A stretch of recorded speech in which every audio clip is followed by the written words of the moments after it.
రాజధానిగా అమరావతిపై చట్టం చేసి 12 సంవత్సరాలైంది. ఈ ప్రస్థానం గురించి మనం అందరం కూడా ఒకసారి చర్చించుకోవాల్సిన అవసరం, బాధ్యత ఉంది.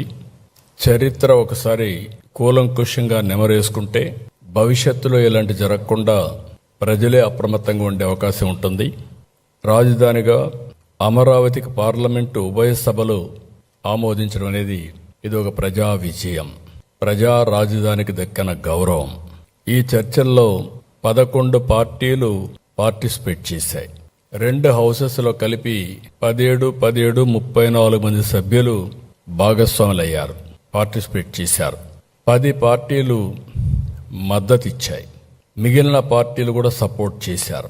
మొత్తం 41 పార్టీలు లోక్సభలో ఉన్నాయి. ప్రాతినిధ్యం ఉండే పార్టీలు 41. 9 పార్టీలు రాజ్యసభలో మెంబర్స్ ఉన్నారు, అంటే లోకసభలో లేరు, రాజ్యసభలో ఉన్నారు. అన్నీ కలిపి 50 పార్టీలు. 50 పార్టీలు నేరుగా మాట్లాడిన వారు పూర్తిగా సహకరించారు. మేము ఆమోదిస్తున్నాం, దీనికి పూర్తిగా సంఘీభావాన్ని తెలియజేస్తున్నాం అని చెప్పారు.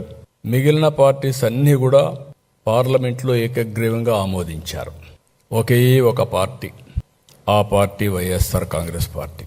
ఆ పార్టీ ఈ రాష్ట్రంలో ఓట్లేసుకుని ఇక్కడి నుంచి ఎంపీలుగా అయ్యి ఈ రాష్ట్రానికి ద్రోహం చేసే ధైర్యం చేశారు. దేశమంతా ఒక దారి అయితే వీళ్ళది ఇంకొక దారి అయ్యే పరిస్థితి వచ్చింది.